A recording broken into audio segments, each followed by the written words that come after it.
একটা আচার বানাইতাম, তো আচারের মশলা রেডি করতাম। আচারের মশলা তো মশলা রাখি দিলাম। একটা গোয়ামরিচ এখন সফ, একটা জিরা, বড় জিরা, একটা ছোটো মনে কর জিরা চিনি আনা, ছোটো ছোটো জিরা, একটা মেথি আর কালঞ্জি মানে খালা জিরা। তো সারা মিক্সিং করিলাম, মিক্সিং করিয়া বাজিলাম। কি সুন্দর মিক্স হয়েছে, খুব সুন্দর। বয়াই দিলাম ফ্রাই প্যান, একটা কড়াই বয়াইছে, খুব ভালো করে বাজিম, ভালো করে বনিমু। যত সময় লাল হয়েছে না, তত সময় বাঁচতে রাখবো ভালো করে বাজিমু লাল করে। তো আমার কাছে শুকনা মরিচ নাই, বাদে ডিম বাদে ফল মুকনা মরিচ দেখো নাগামরিচ আর লগে আম। আমার মশলাটা ভালো করে বাজা হয়ে যায়। বারর খুব মেঘলা দিন, খুব বৃষ্টিতে পাতলা পাতলা, এই বৃষ্টির মাঝে আচার দেওয়া কিলে একটা মজার ফিলিংস। এই মেঘলার মাঝে আচার দেওয়া খাওয়া খুব ভাল লাগে। মশলা ভাজা হয়ে গেছে, ভালো করে বুনিয়া নামাই লিছি। রসুন লই লইলাম তোরা বেশি করি, তো ভালো মতো কুটি লইমু ভালো করি চেঁচিয়া, তাহলে ভালো করে চেঁচো পড়ি যা সব। ফাইনালি রসুন চেঁচা হয়ে গেছে, ভালো মতো কুটিছি। কুটতে কুটতে বহুত বেশি কুটিয়া তো রাখলাম। মশলা একটুক বাদে করমু, গ্রাইন্ডার করমু। গরম তো, গরম অবস্থায় গ্রাইন্ডার করা বালা না। একটা কড়াই বয়াই দিলাম, তো পালা আমাদের গরম হওয়ার বাদে তেল দিমু। তেল দিলে তোরা বেশি করি, তো বাদে আবার তেল দিমু। তো এখন তেল দিছি রসুন বাজিবার লাগি। এই আম এগুন দিমু আগে, নাগামরিচ দিলে তো। আর লই লিব তুকা একটা আছে না নিজে লই লিব, তো আমগুন আগে বেলা মতো বাজিমু, নাগামরিচ বাদে তেলও দিমু নামাইয়া।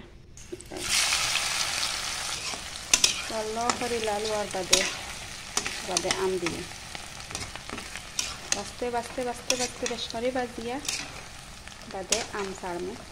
তো আমরা 2-3 মিনিট 4 মিনিট ওয়েট করি, তো বেশ করে লাল হওয়ার বাদে আম দিমু। তোরা ব্রাউন কালার হয়ে আইছে, আরও তোরাও আম দিলাইছি। তো আমটাকে পালা করে বাজা রাখবো। আমটা একটু কিলা নরম করে গেছে, 2 দিন রোদ আসলো না, এর কারণে। তো তেল ভালো করে বাজিম। ব্লেন্ডারে দিলেছি, ভালো করে ব্লেন্ডার করে দিই মশলা।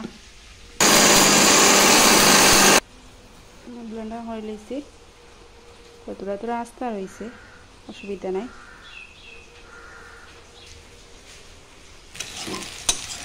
আম মোটামুটি ওই গেছে বাজা, তো নামাইলিম। গরম তেলের উপরে নাগামরিচ দিলাইনি, হিলা দিলে বেশি জেংটা বেশি বাড়ি যায়, তো জাল তো ওলা দিয়া। তো বালা করে রই খাওয়াইমু কতদিন। তো নাগামরিচের আচার কিলা হয়েছে হইবা, খাই কিলা দেয় জানি আর না আচার। আমরা হোমমেড আচার, এটা হোমমেড মশলা সপ্তাহ। তো এই আচারটা খুব মজা লাগে খাইতে, ডাইলর লগে, মাংসর লগে, সপ্তাহ লগে খাটে। এখন দিলে মশলা দেখুন পেস্ট করলাম, কুটিছিলাম ওগুন দিয়া খালি মিক্সিং করবো বালা করি, বালা করি। তো তেলটা কম হয়ে গেছে, বাদে আবার তেল দিমু, তেল এড করমু বাদে।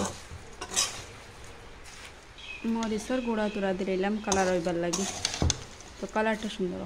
আবার বহুত কিছু বাকি রয়েছে দিবার, খালা নিমখ, তেল আর তো আচার হয়ে গেছে। ফাইনালি আমার আচার দেখো কিলা কালার।